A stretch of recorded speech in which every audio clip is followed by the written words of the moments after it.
దేవుని నామానికి స్తోత్రం కలుగును గాక. ఎలోహిం టీవీ ప్రేక్షకులందరికీ నా హృదయపూర్వక వందనాలు చెల్లించుకుంటున్నాను. జీవము కలిగిన దేవుని కృపావర్షం మనందరిపై సమృద్ధిగా కురియునుగాక. ఈ మాటల ద్వారా మన హృదయాలను దేవుడు తెప్పరిల్లజేయునుగాక. చిన్న ప్రార్థన చేసుకుందాం. పరిశుద్ధుడా, ప్రేమ కలిగిన తండ్రి, నీకు వందనాలు. నీ కృప కొరకై కృతజ్ఞతలు చెల్లిస్తున్నాం. ఈ దినమునిచ్చారు, అందును బట్టి నీకు వందనాలు. ఈ దినములో ఉన్న ప్రతి పరిస్థితిని మీ చేతులకు సమర్పిస్తున్నాము నాయన. వాక్యము మీదయ్యున్నది, వాక్య భాగము నాయన నా తండ్రి మీదయ్యున్నది కనుక నాయన వివరించుటకు కావలసిన కృపను మీరు విడుదల చేయండి. మీ పరిశుద్ధాత్మ శక్తితో నింపండి. మీ అభిషేకం దయచేయండి. మీ రక్త ప్రోక్షణ జరిగించండి ప్రభా. ప్రతి కుటుంబాన్ని జ్ఞాపకం చేసుకొనండి ప్రభా. ఈ రీతిగా చూస్తున్న ప్రతి బిడ్డను కూడా నా తండ్రి మీరు కనికరించండి అయ్యా. వాక్యమును గ్రహించే శక్తిని మీరు దయచేయండి ప్రభా. నీకే స్తోత్రములు చెల్లిస్తున్నాం. ప్రతి కార్యము నాయన నీ నామ మహిమార్థము మాత్రమే జరుగుటకు సహాయం చేయండి. ఆది అంతము మీరయ్యుండి నడిపించి సహాయం చేసిన ఆయన నీ నామానికే మహిమ ఘనత ప్రభావములు పొందుకోమని యేసు పరిశుద్ధ నామమును అడిగి వేడుకుంటున్నాం తండ్రి, ఆమేన్. పాట పాడుకున్నాం. కలువారి సిలువాలో బలి అయితివా, కరుణించి నన్ను రక్షించితివా, నన్ను రక్షించితివా. కలువారి సిలువాలో బలి అయితివా, నా చేతులు చేసిన పాపంబుకై నీ చేతులలో శీలల్ బిగించిరా, నా వ్యసనములెల్లా వహించితి భరించితి. కలువారి సిలువాలో బలి అయితివా, కరుణించి నన్ను రక్షించితివా, నన్ను రక్షించితివా. నే నడచి చేసిన పాపంబుకై నీ కాళ్ళలో శీలల్ నాటిరిగా, నా దోషముల శిక్ష కొరకే గదా నలిగిపోతివి. కలువారి సిలువాలో బలి అయితివా, కరుణించి నన్ను రక్షించితివా, నన్ను రక్షించితివా.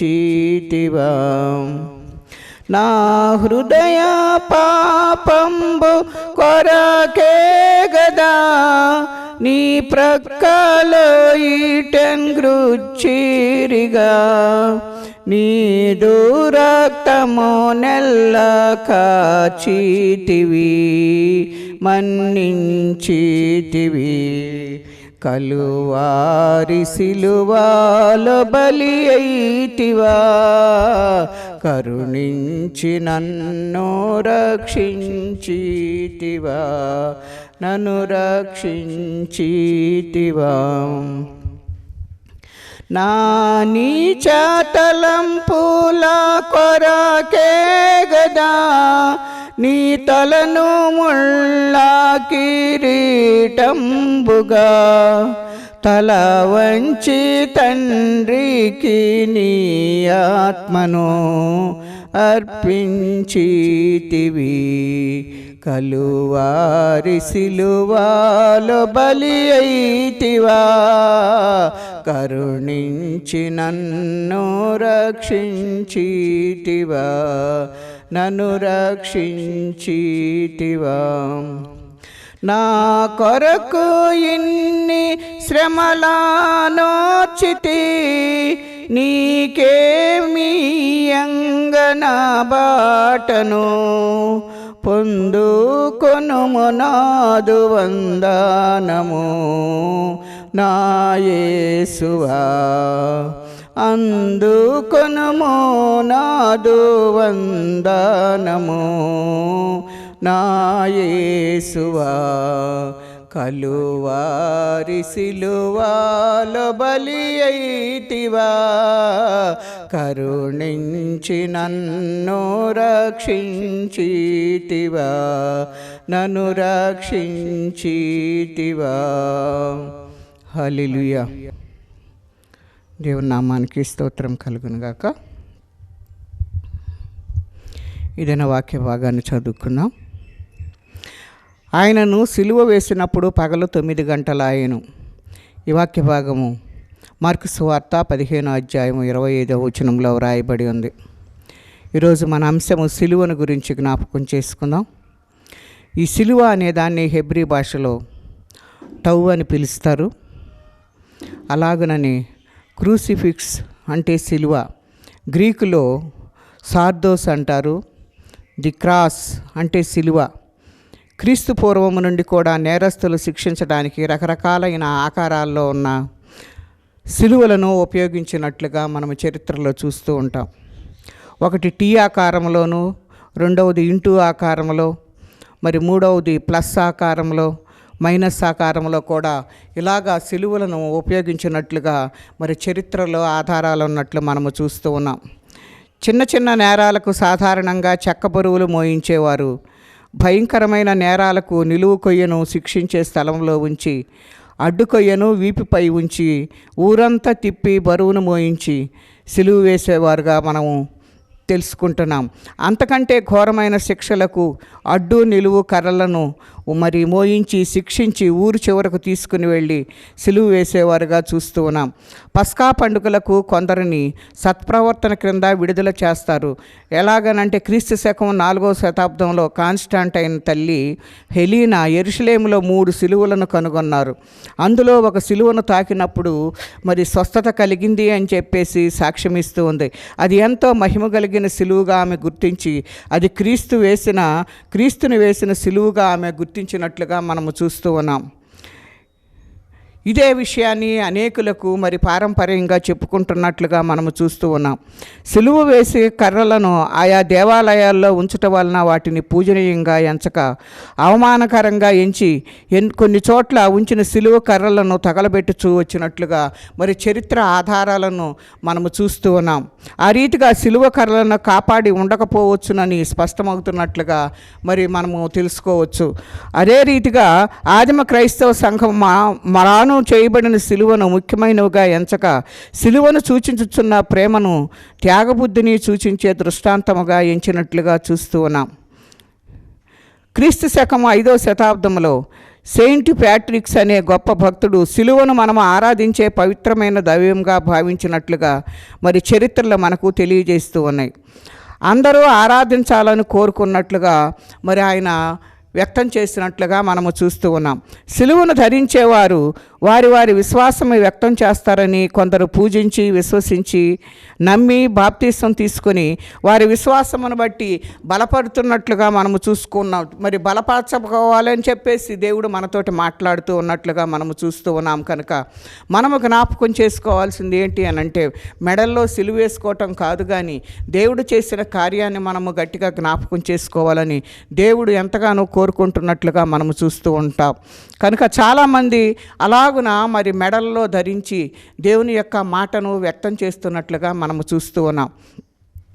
ఎఫెసీ పత్రికలో మనం జ్ఞాపకం చేసుకుంటే, ఎఫెసీలకు రాసిన పత్రిక 2వ అధ్యాయము 16వ వచనాన్ని మనం జ్ఞాపకం చేసుకుంటే, తన సిలువ వలన ఆ ద్వేషమును సంహరించి దాని ద్వారా వీరిద్దరినీ ఏక శరీరముగా చేసి దాంతో సమాధానపరచవలనని ఇలాగున చేసిన కనుక ఆయనే మనకు సమాధానకారకుడై ఉన్నట్లుగా మనం ఇక్కడ చూస్తూ ఉన్నాం. మరియు ఆయన వచ్చి దూరస్తులైన మీకును సమీపస్తులైన వారికి సమాధానముగా సువార్తను ప్రకటించు వచ్చినట్లుగా మనం ఇక్కడ చూస్తూ ఉన్నాం. దేవుడు ఇక్కడ చేసిన కార్యం ఏంటి అని అంటే, తన సిలువ వలన ద్వేషమును సంహరించి దాని ద్వారా వారిద్దరినీ ఏక శరీరముగా చేసి దేవునితో సమాధానపరచవలనని ఇలాగూ చేసిన గనక ఆయనే మనకు సమాధానకారకుడై ఉన్నట్లుగా ఇక్కడ వాక్య భాగం మనకు హెచ్చరిక చేస్తూ ఉంది.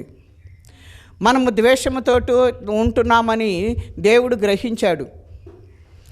మనం ఎలా ఉంటున్నామో ఆయనకు అన్ని విషయాలు తెలుసు. ఆ ద్వేషం నుండి విడుదల పొందటానికి ఏం చేశాడనంటే,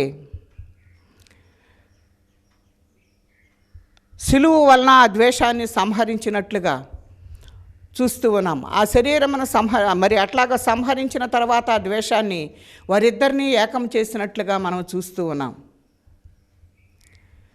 ఎక్కడ ఈ సంధి కుదిరింది అని మనం జ్ఞాపకం చేసుకుంటే 15వ వచనంలో కూడా చూస్తే, ఇట్లు సంధి చేయుటను ఈ ఇద్దరిని తన యందు ఒక నూతన పురుషునిగా సృష్టించి, ఇక్కడ వాక్య భాగంలో మనకి ఏం కనపడుతుందని అంటే, సంధి చేస్తూ ఉన్నాడు. ఏంటి ఆ సంధి అని అంటే, కీర్తనల గ్రంథంలో కనపడుతుంది. కృపాసత్యములు కలుసుకొనినవి, అవి ఒకదానినొకటి ముద్దు పెట్టుకునినవి అని దేవుని యొక్క వాక్యము హెచ్చరిక చేసినట్లుగా, అదే రీతిగా ఆ వాక్య భాగంలో ఉన్న దాన్ని మనం జ్ఞాపకం చేసుకుంటే, ఒకటి నిలువు కర్ర, ఒకటి అడ్డుకర్ర. ఆ నిలువు కర్ర అడ్డుకర్రలను మనం జ్ఞాపకం చేసుకుంటే,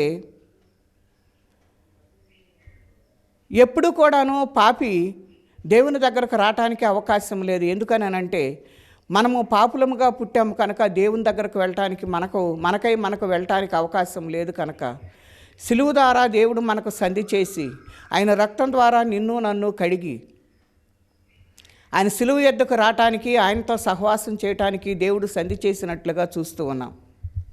కృపాసత్యములు ఎప్పుడు కూడాను కలుసుకోవు.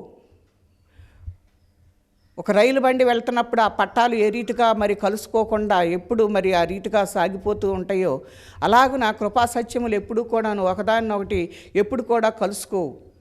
ఆ కృపాసత్యములు ఎక్కడ కలుసుకున్నవి అని అంటే, ఒకదానినొకటి ముద్దు పెట్టుకున్నవి అని అంటున్నారు. అది సిలువలో మాత్రమే జరిగినట్లుగా మనం చూస్తూ ఉన్నాం. కృపాసత్యములు ముద్దు పెట్టుకున్నది ఎక్కడనంటే సిలువలోని. కృపాసత్యములను మనం జ్ఞాపకం చేసుకుంటే, సత్యం అంటుందంట, న్యాయం జరిగించండి, ఏ తప్పు చేస్తాడో ఆ తగిన శిక్ష వారికి అనుగ్రహించాలి అని చెప్పేసి న్యాయం కోరుకుంటుంది, సత్యము కోరుకుంటుంది. కనుక కృప ఏమంటుందంటే, అతన్ని క్షమించి వదిలేయమని కృప చెబుతుంది. ఆ రీతిగా సిలువను మనం జ్ఞాపకం చేసుకుంటే, కృపాసత్యములు ఒకదాన్నొకటి ముద్దు పెట్టుకున్నవి అంటే, అవి కలవనివి ఎప్పుడు కూడాను ఆ సిలువలో కలిసినట్లుగా మనము చూస్తూ ఉన్నాం. ఒక నిలువు కర్ర, ఒక అడ్డుకర్ర. నిలువు కర్ర మన పాపం అయితే, అడ్డుకర్రగా వచ్చింది కృప అని మనము జ్ఞాపకం చేసుకోవాలి. ఎందుకంటే కృప వచ్చి ఏం చేసిందంటే, నీ మీద పడవలసిన దాన్ని దేవుడు ఏం చేశాడనంటే, అది అడ్డుకర్రను నీకు అడ్డుగా పెట్టి, అది ఆయన సహించినట్లుగా మనము చూస్తూ ఉన్నాం. సిలువలో ఉన్న గొప్ప కార్యములను మనము ఎంతగానో జ్ఞాపకం చేసుకునవలసిన వారమై ఉన్నట్లుగా మనము చూస్తూ ఉన్నాం. సిలువలో ఆ దేశమును ఆయన సంహరించి, దాని ద్వారా వీరిద్దరిని ఏక శరీరముగా చేసి దేవునితో సమాధానపరచవలని ఎలాగూ చేసిన గనుక మనకు సమాధాన కారణమై ఉన్నాడని దేవుడు మనకు హెచ్చరిక చేస్తూ ఉన్నాడు. మనకు సమాధానం ఎక్కడ కుదిరింది అని అంటే, సిలువలో మాత్రమే. మనలో ఉన్న వాటన్నిటినీ కూడాను ఆయన సిలువ వేసి ఏం చేశాడంటే, ఆయనతో కలిసి జీవించటానికి, ఆయనతో ఉండటానికి దేవుడు అక్కడ కృపనిచ్చినట్లుగా మనము చూస్తూ ఉన్నాం.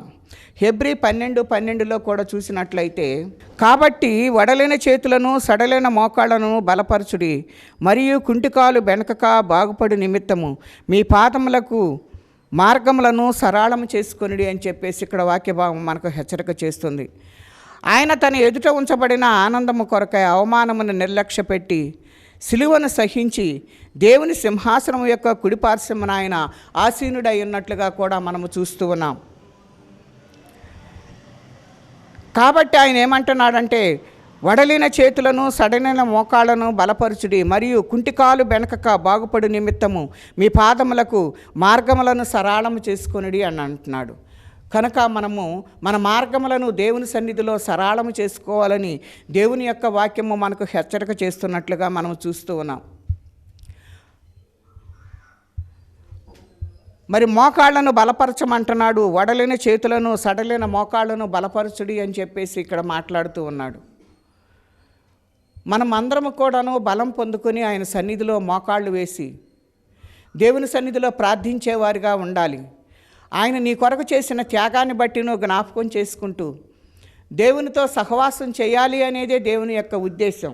నిన్ను ఆయన ఎందుకు సృజించుకున్నాడు అనేది మనం ఒకసారి జ్ఞాపకం చేసుకుంటే, ఆయనను ఈ లోకములో స్తుతించాలని, ఆయనను ఘనపరచాలని, ఆ సిలువలో ఆయన చేసిన కార్యములను అనేకులకు మీరు విస్తరించి సువార్తను ప్రకటించాలి అని ఆయన ఎంతగానో కోరుకుంటున్నాడు. ఆయన ఉద్దేశం అది అయ్యున్నది కనుక మనందరం కూడాను సిలువను జ్ఞాపకం చేసుకుంటూ, ఆయన పొందిన మరి ఆ మరణాన్ని, ఆయన పొందిన ఆ బాధలను మనం జ్ఞాపకం చేసుకుంటూ అనేకులకు మరి దాన్ని విస్తారంగా మరి ప్రబలిపోయేటట్లుగా మనము చేయాలి. ఎందుకనంటే ఆయన చేసిన కార్యము మనం పరలోకానికి నడిపించే కార్యము కనుక అనేకులకు ఆ విషయాలను మనము తెలియజేయాలని దేవుడు ఎంతగానో కోరుకుంటున్నట్లుగా ఈ వాక్య భాగాల ద్వారా దేవుడు మనకు హెచ్చరిక చేస్తున్నాడు.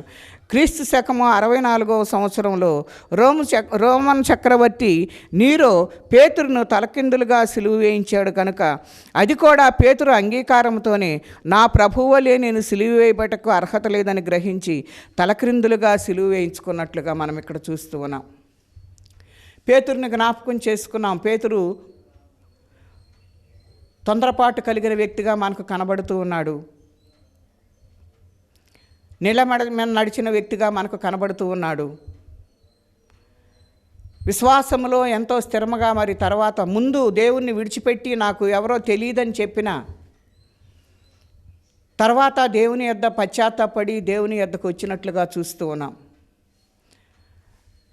పేతురు నువ్వెవరో నాకు తెలియదు అని చెప్పేసి అంటూ ఉన్నాడు. దేవుడు ఎందుకు వీళ్ళని ప్రత్యేకించి పిలుచుకున్నాడని మనం జ్ఞాపకం చేసుకుంటే, పేతురు యోహాను మరి ముగ్గురు కలిసి కూడాను మరి అక్కడ ఆయనతోటి సహవాసం చేయటానికి మరి పిలుచుకున్నాడు. ఆయన రాతివేత దూరము వెళ్ళి మీరు నా కొరకు ప్రార్థన చేయండి అని ప్రత్యేకంగా ముగ్గురు వ్యక్తులను ఆయన పిలుచుకొని ఉన్నాడు. వాళ్ళలో పేతురు కూడా ఉన్నాడు. ఆయన ఎందుకు పిలుచుకున్నాడు అని అంటే, నిన్ను నన్ను ఎందుకు పిలిచాడు అని అంటే ఆయనతో ఉండి సహవాసం చేయాలని, ఆయన మన యొద్దకు రావాలని ఆయన ఎదురు చూస్తూ ఉన్నాడు. మనతో కలిసి ఉండాలని చూస్తున్నాడు. కానీ ఆయన ఏమంటున్నాడంటే నువ్వెవరో నాకు తెలియదు అని అంటున్నాడు. ఎందుకు తెలియదు అని నేను జ్ఞాపకం చేసుకుంటే, చేసినవన్నీ చూశాడు కానీ నువ్వెవరో నాకు తెలియదు అని అంటున్నాడు. అంటే మనం ఏం చేయాలి అని అంటే దేవుడు ఎవరో మనం తెలుసుకోవాలి. నువ్వెవరో తెలియదయ్యా అన్నందుకు తర్వాత పశ్చాత్తాపడి నువ్వే నాకు కావాలయ్యా అని ఆయన దగ్గరకు వచ్చినట్లుగా మనం చూస్తూ ఉన్నాం. ఆ పశ్చాత్తాపడిన ఆ దినము నుండి కూడాను మరి పేతురును దేవుడు గట్టిగా మరి నిలబెట్టాడు, బండ మీద నిలబెట్టాడు. నువ్వు బండ మీద సంఘమును కడతావని ఆయనతోటి మాట్లాడిన దేవుడు తాళాన్ చేతులను మరి ఆయన తీసుకున్నాడు. దేవుడు ఆయనకు అప్పగించినట్లుగా మనం చూస్తూ ఉన్నాం. కనుక పేతురు ఇలాంటి పరిస్థితుల్లో కూడాను ఒకసారి తప్పిపోయిన దేవుణ్ణి తెలుసుకుని ఏం చేశాడు అని అంటే పశ్చాత్తాపడ్డట్టుగా చూస్తూ ఉన్నాం. అప్పుడు నువ్వెవరో నాకు తెలియదు అని అన్నాడు. తర్వాత పశ్చాత్తాపడినప్పుడు నువ్వు నాకు కావాలయ్యా అంటున్నాడు. మనం కావాలని ఆయన మన వెంట తిరుగుతూ ఉన్నాడు. మనం ఆయన కోరుకోకుండా నువ్వెవరో నాకు తెలియదని మనం కూడా ఆ రీతిగానే మాట్లాడుతూ ఉన్నాం. కానీ పేతురు వలె దేవుని సన్నిధిలో మనం పశ్చాత్తాపడినట్లయితే ఖచ్చితంగా దేవుడు నిన్ను నన్ను చేర్చుకోవటానికి ఇష్టపడుతున్నట్లుగా మనము చూస్తూ ఉన్నాం. అందుకే అంటున్నాడు కదా, యేసయ్య మరి నిలువు కర్ర మీద అడ్డకర్ర మీద నిలువుగా వేలాడాడు, కానీ నేను అట్లా కాదు, నేను తల్లకిందులుగా సిలువ వేయించుకుంటానని తనకు తానే చెప్పి సిలువ వేయించుకొని మరణించినట్లుగా మనము చూస్తూ ఉన్నాం. సిలువ యందు తప్ప మరి దేని యందును అతిశయము నాకు దూరమగును గాక, దానివల్ల నాకును లోకమునకును నేను సిలువ వేయబడి ఉన్నానని పౌలు సాక్షిగా ఉండట్టుగా మనకి ఇక్కడ చూస్తూ ఉన్నాం. అక్కడ పేతురేమో తలక్రిందులుగా సిలువ వేయించుకున్నాడు. పౌలు గారు చెబుతూ ఉన్నాడు, సిలువ యందు తప్ప మరి దేని యందును అతిశయపట్ట నాకు దూరమవును గాక అని అంటున్నాడు. మనము దేనిని బట్టి అతిశయపడాలంటే సిలువను బట్టి అతిశయపడాలి అని చెప్పేసి పౌలు భక్తుడు మనకి ఇక్కడ సాక్షిగా నిలబడ్డట్టుగా మనము చూస్తూ ఉన్నాం. దేవుని వాక్యము మనకు హెచ్చరిక చేస్తుంది ఏంటి అని అంటే, దేవుణ్ణి మనము ఏ రీతిగా ఎరిగి ఉన్నాము. దేవుడు నాకు కావాలి అనే విషయాన్ని నువ్వు మాట్లాడాలి. అయ్యా నువ్వు నాకు కావాలి, నేను నీతో ఉండాలి అనే వాంఛను మన హృదయంలో ఎప్పుడైతే ఉంటుందో ఆ వాంఛను తీర్చడానికి ఆయన ఇష్టపడుతున్నాడు. ముమ్మారు కోడి కూయిక మునుపు ఆయన అబద్ధమాడిన మాట వాస్తవం. అప్పుడు ఆయన ఎవరో నాకు తెలియదు అని అన్నాడు. కానీ కోడి కూసిన తర్వాత ఆయనను జ్ఞాపకం చేసుకుని దేవుడు మాట్లాడిన మాటను జ్ఞాపకం చేసుకుని దేవుని దగ్గరకు వెళ్ళి పశ్చాత్తాపడ్డాడు. పశ్చాత్తాపడిన తరువాత నువ్వే నాకు కావాలయ్యా, నీతోనే నేను ఉంటానని తను దేవుని సన్నిధిలో మరి పశ్చాత్తాపడినట్లుగా చూస్తూ ఉన్నాం. అప్పటి నుండి దేవుడు మరి ఆయనను వాడుకుంటున్నట్లుగా మనము చూస్తూ ఉన్నాం. మనం కూడా ఏం చేయాలంటే, దేవా నువ్వు నాకు కావాలయ్యా, నువ్వు నాతో ఉండాలయ్యా అనే విషయాన్ని మనము దేవుని సన్నిధిలో పెట్టి ప్రార్థన చేసుకునవలసిన బద్దులమై ఉన్నాం. ఎందుకు ఆ రీతిగా మరి తలకిందులుగా సిలువ వేయించుకున్నాడంటే, యేసయ్య కంటే కూడా మరి యేసయ్యను నిలువుగా వేశారు, కానీ నేను తలక్రిందులుగా వేయించుకుంటానంటున్నాడు. తనకు తానే మరి వేయించుకున్నట్లుగా చూస్తూ ఉన్నాం. ఈ రీతిగా ఎంతోమంది శిష్యులు హతసాక్షులు అయిపోయినట్లుగా మనం చూస్తూ ఉన్నాం. ప్రతి వారు కూడా ఏదో ఒక రకంగా హతసాక్షిగానే చనిపోయినట్లుగా మనము చూస్తూ ఉన్నాం. కొందరినైతే నూనెలో వేసి మరి కాల్చారు, కొంతమందిని అగ్నిలో వేశారు, కొంతమందిని మరి ఈ రీతిగా సిలువ వేశారు, కొంతమందిని పొడిచి చంపారు. ఈ రీతిగా ఎంతోమంది హతసాక్షులు అయిపోయారు. ఈయనైతే తలక్రిందులుగా సిలువ వేసుకుని హతసాక్షి అయినట్లుగా మనము చూస్తూ ఉన్నాం. ఎంతకాలము మనం ఈ భారాన్ని భరిస్తూ ఉంటాం?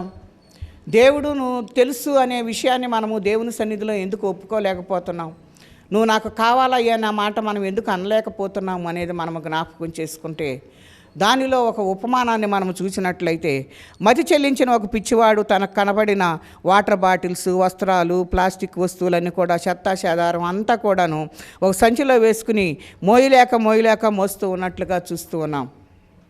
ఆ బరువు ఎందుకు మోస్తున్నాడో, ఎక్కడికి వెళుతున్నాడో వానికి తెలియకుండా ఎక్కడికి పడితే అక్కడికి బారుకు వెళ్ళిపోతూ ఉంటాడు, ఎక్కడికైతే అక్కడికి. అట్టి సమయాల్లో పెరిగిన గడ్డం ఉంటుంది, జుట్టు మాసిపోయి, వస్త్రాలు మాసిపోయి, బరువులు మోయిచు మరి కూలిపోయేవాడిగా మనకు కనబడుతూ ఉన్నాడు. కొంతసేపు ఆగి మరలా మోస్తూ ఉన్నట్లుగా చూస్తున్నాం. చివరికి అలా కొన్ని రోజులు, నెలలు, సంవత్సరాల తర్వాత ఆ బరువులు మోస్తూనే ఆయన ప్రాణం విడిచినట్లుగా చూస్తూ ఉన్నాం.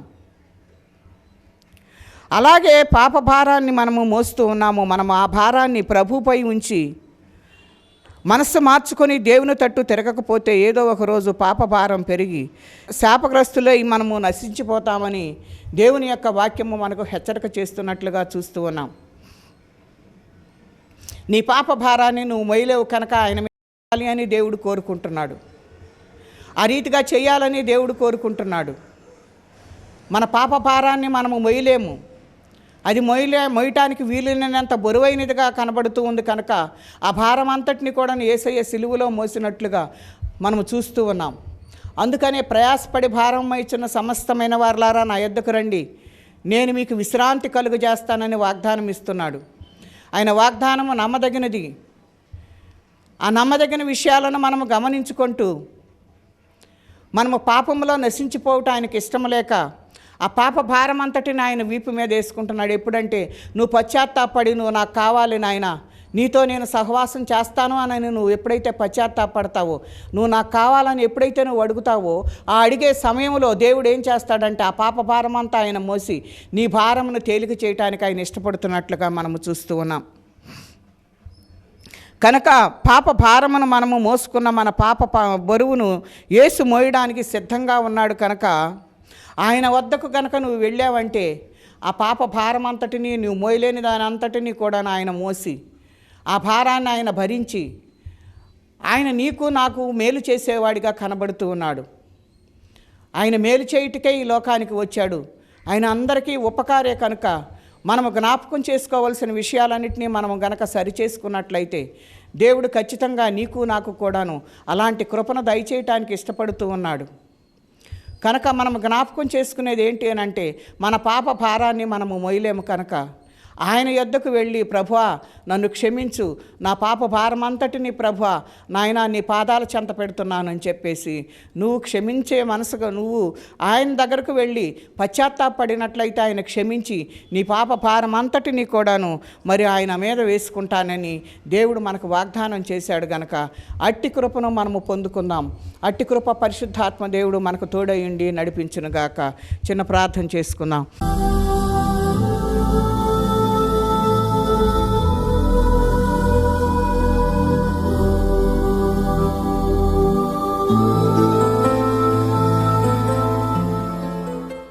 పరిశుద్ధుడా, ప్రేమ కలిగిన తండ్రి, నీకు వందనాలయ్యా. మా పాప భారాన్ని మేము మోసే అంత పరిస్థితి మాకు లేదు నాయన. మమ్మల్ని క్షమించి ప్రభా, ఆ భారమును ప్రభా నీ మీద పెట్టడానికి నాయన సహాయం చేయండి అయ్యా. మీరు మీ యొద్దకు వస్తే ప్రభా నా తండ్రి మమ్మల్ని క్షమించే దేవుడవు. మేము పశ్చాత్తాపడి నీ సన్నిధిలోనికి రావడానికి సహాయం దయచేయండి ప్రభా. నీ సిలువ యొద్దే మాకు నా తండ్రి క్షమాపణ దొరుకుతుంది కనుక నీ సిలువ యొద్దకు నాయన వచ్చి నా తండ్రి మేము క్షమాపణ పొందుకునేవారుగా మా హృదయాలను నాయన కదిలించి పశ్చాత్తాపట్టకు సహాయం చేయండి. నీ కృపతో మమ్మల్ని కనికరించి నాయన అయ్యా, మీ సన్నిధిలో ప్రభా నాయన మేము నాయన నీ యొద్దకు వచ్చి నిలబడి నీ యొద్ద ఉన్న నా ప్రభా ఆశీర్వాదములు అందుకోవటానికి ప్రభా, మీరు చేసిన మేళ్లను మేము పొందుకోవటానికి ప్రభా మీ కృప విడుదల చేసి నీ నామానికే మహిమ ఘనత ప్రభావములు పొందుకోమని యేసు పరిశుద్ధ నామమున అడిగి వేడుకుంటున్నాం తండ్రి. ఆమేన్.